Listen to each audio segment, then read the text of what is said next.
Hello guys, hope you are doing good. Today I am here with another video after a long break, and today's video is all about how to master English in 90 days or how to learn English in 90 days. In today's video I will share some tips and tricks so you can follow that. तो English में चार चीज़ें होती है। सबसे पहले होती है reading, listening, speaking and writing. तो मैं रीडिंग से स्टार्ट करता हूँ। आपको सबसे पहले, अगर आप बिगनर स्टेज पे हो तो आपको सबसे पहले चिल्ड्रन सेक्शन की बुक्स होती है वो पढ़नी चाहिए, शॉर्ट स्टोरीज़ की बुक्स पढ़नी चाहिए, जिसे आपको मतलब एडवांस वोकेबलरी नहीं देखनी पड़ेगी। उसमें एडवांस वोकेबलरी नहीं होती है, बहुत सिंपल वर्ड्स होते हैं, बट उससे सबसे अच्छी चीज़ होती है कि उससे तुम्हारा स्ट्रक्चर, इंग्लिश का जो बेसिक स्ट्रक्चर है वो इम्प्रूव होता है। तो स्ट्रक्चर इम्प्रूव होने के बाद धीरे धीरे आप एडवांस कर सकते हो। चिल्ड्रन सेक्शन से आप मतलब उसमें स्टेज होते हैं, जैसे हमारे यूनिवर्सिटी के अंदर लाइब्रेरी सेक्शन के अंदर, चिल्ड्रन सेक्शन के अंदर बेसिक, इंटरमीडिएट, एडवांस की बुक्स थी। उसमें लेवल था, लेवल 1 2 3 4 5 6 8 9 10 एंड उसके बाद नॉवल स्टार्ट होते हैं। तो आप सबसे पहले नॉर्मल सी कोई भी बुक्स है लेवल 4 या 5 से स्टार्ट कर सकते हो, एंड धीरे धीरे आपको लगे कि 10 दिन के अंदर इंप्रूव हो रही है चीज़ें, 15 दिन के, तो धीरे धीरे अपना लेवल बढ़ा सकते हो। But structure, basic structure clear करना बहुत इंपॉर्टेंट है इंग्लिश के अंदर। और धीरे धीरे आप पढ़ते जाओगे, धीरे धीरे टफ वर्ड्स आते जाएंगे। तो आपको हर दिन डिसाइड करना है कि मुझे कितने पेजेस पढ़ सकते हो। अगर आप 30 मिनट दे सकते हो, और शॉर्ट स्टोरीज़ की बुक्स है, उसमें स्टोरीज अगर 10 पेज की है तो पहले आप एक स्टोरी पढ़ने की कोशिश करिए, और उसमें पढ़ते टाइम अगर आपको जो भी चीज़ें समझ में नहीं आ रही है या वर्ड्स कोई भी ऐसा है जो तुम्हें समझ में नहीं आ रहा है तो उसको अंडरलाइन कर दो, और उसके बाद एक बार पढ़ने के बाद उस वर्ड्स को नोटबुक में नोट डाउन करो। इंग्लिश में उसका मीनिंग देखो, हिंदी में मीनिंग देखो कि क्या मतलब हो रहा है, क्या कहना चाह रहा है वर्ड्स, और उसके कुछ ना कुछ ईजी सिनोनियम्स, एंटोनियम्स लिख लो जो बाद में याद करने में आसानी रहेगी तुम्हें। और रीडिंग में अगर तुम इंटरमीडिएट लेवल पे हो तो लेवल 8th और 9th से स्टार्ट कर सकते हो। उसके बाद थोड़े दिन के बाद तुम नॉवेल स्टार्ट कर सकते हो, और धीरे धीरे ऐसे करते करते इम्प्रूव हो जाएगी। बट इसमें है कि तुम्हें हर दिन 30 मिनट देनी पड़ेगी, और उसमें तुम्हें वर्ड्स नोट डाउन करेंगे, एंड तुम्हें हर दिन वर्ड्स के मीनिंग देखने पड़ेंगे, और दिन में 2-4 बार रिवाइज कर सकते हो। जिसमें अगर आप 5 वर्ड डिसाइड कर लो कि मुझे हर दिन 5 वर्ड्स देखने हैं, तो उनको सीखने के लिए आपको नोट बनाना पड़ेगा, और हर दिन 5 वर्ड्स रिवाइज करिए, और जहीं पे भी मौका मिले आप उसको बोलने की कोशिश करिए या सेंटेंस में यूज़ करने की कोशिश करिए।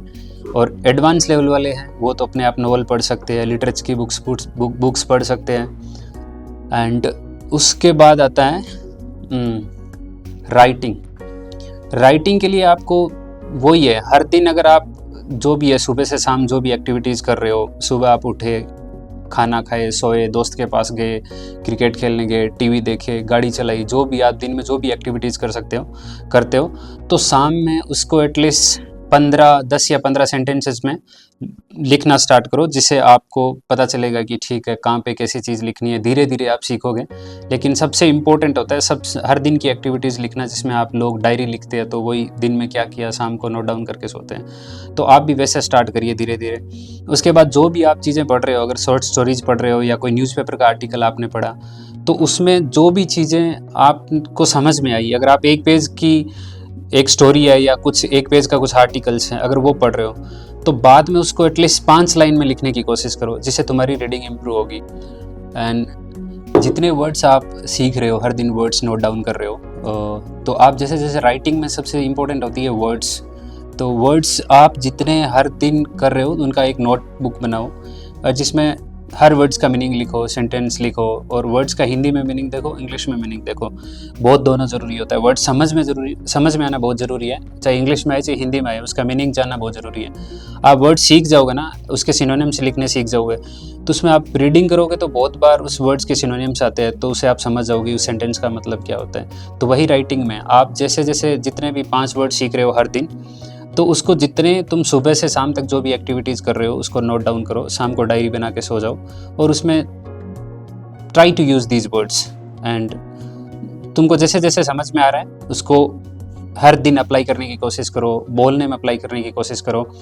और आजकल अगर तुम वैसा भी है, वीडियो रिकॉर्ड करो, सबके पास फ़ोन है, जितना तुम लिख रहे हो उसके कुछ नोट्स बना के आप वीडियो में बोलने की कोशिश करो, जिससे तुम्हारी स्पीकिंग भी साथ साथ में जाएगी। उसके बाद आता है लिसनिंग। तो लिसनिंग में आपको बहुत सारे मटेरियल्स अवेलेबल हैं। यूट्यूब पे जाओगे आप, सबसे पहले बिगनर हो तो आप मेरे हिसाब से तो इंडियन कोई भी पॉडकास्ट है ना, वो सुनना स्टार्ट करो जिसमें कोई भारी इंग्लिश नहीं होती है, नॉर्मल इंग्लिश होती है।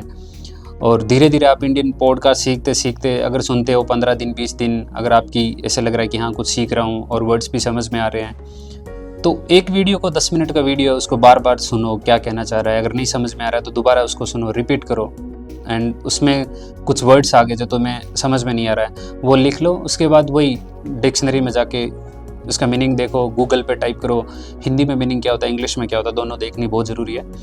एंड वही सेम चीज़ जो अपन रीडिंग में करते हैं वही है, जितना सुना उसको लिखने की कोशिश करो, 2-4 लाइन 5 लाइन जितना भी लिख सकते हो। और धीरे धीरे तुम्हारी ऐसे हो कि हाँ अब चीज़ें समझ में आने लग गई है, तो आप फिर इंग्लिश मूवी देख सकते हो या कोई भी डॉक्यूमेंट्री देख सकते हो, या BBC न्यूज़ चैनल जो थोड़ा मतलब इंग्लिश का उनका एक्सेंट अलग है तो समझने में थोड़ी सी दिक्कत आएगी, लेकिन वही है जितना तुम अमेरिकन ब्रिटिश जितना भी अलग अलग जितनी भी न्यूज़ देखोगे, जिससे तुम्हारी इंग्लिश में जो भी चीज़ें आपको ऐसे लग रहा है कि बहुत मुश्किल है समझ में आने में, वो इससे ही होगी।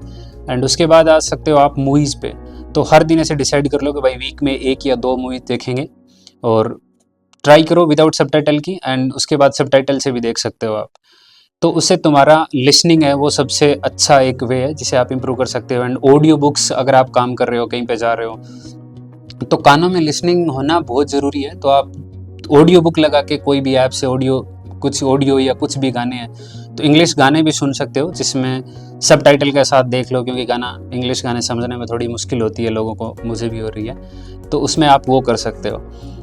तो ये हो गया आपका लिसनिंग का मटेरियल। एंड इसके बाद आता हूँ मैं, सबसे इम्पोर्टेंट है स्पीकिंग। यहाँ पे क्या लोगों को बहुत सारी इंग्लिश लिख भी लेते हैं, इंग्लिश समझ भी लेते हैं और उनको लिखने और समझने में कोई दिक्कत नहीं है, बट दिक्कत कहाँ होती है जब उनको बोलना होता है, तब मतलब पब्लिक के सामने भी और नॉर्मल इंग्लिश बोलना है तो इंटरव्यू वगैरह में वो बोल नहीं पाते कि भाई समझ तो आ जाती है लेकिन बोल नहीं पाते हैं। तो स्पीकिंग के लिए सबसे पहले आप जितना भी दिन में जो भी एक्टिविटीज़ कर रहे हो, राइटिंग पार्ट में जो कर रहे हो कि सुबह से शाम तक हमें चीज़ें ये 10 या 15-20 सेंटेंस बना लिए, तो आप उसको छोटे छोटे एक एक सेंटेंस में बोलने की कोशिश करो अपने आप से कि मैं मतलब खाना खाया है, सोया है, कहीं पे गया है, I am reading, I am sleeping, I am writing, जो भी आप कुछ भी एक्टिविटीज़ कर रहे हो, प्लेइंग क्रिकेट, जो भी कर रहे हो, छोटे छोटे एक एक सेंटेंस में उसको डिवाइड करके और बोलने की कोशिश करो। एंड अभी फ़ोन का आपने चलो ठीक है कैमरा ऑन कर लिया, एक रूम में बैठो, जितना भी आपने किया है उसको बोल के रिकॉर्ड करके अपने दोस्त को या किसी को भेजो जिसमें वो तुम्हारी गलतियाँ निकालेगा और जिससे तुम्हें प्रोनाउंसिएशन ठीक हो जाएगा। तो रीडिंग करते टाइम एक चीज़ हमेशा, और ये सेकंड चीज़ ध्यान रखना, वो मैं मिस कर दिया, जो भी पढ़ रहे हो आप तो स्टार्टिंग में आपको क्या लाउड रीड करना है। उसमें आपको ज़्यादा पहली बार पढ़ा, दूसरी बार पढ़ा, तीसरी बार पढ़ा, दिन में ऐसे सोचो कि 15 मिनट में लाउड करना है, जिससे लाउड रीडिंग करनी है, जिससे तुम्हारा प्रोनाउंसिएशन अच्छा हो जाएगा।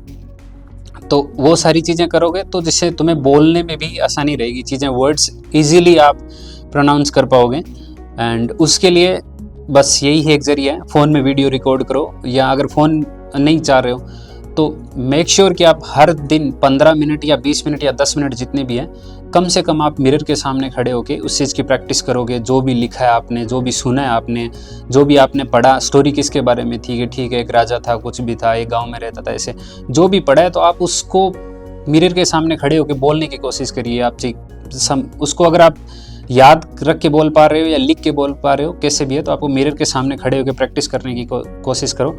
एंड सेकंड, आपका कोई भी दोस्त है जो आपको ऐसे बोलने में शर्म नहीं आ रही है कि भाई इसके साथ मैं बोल सकता हूँ, तो आप हर दिन try to have a conversation with him at least 10 to 15 minutes.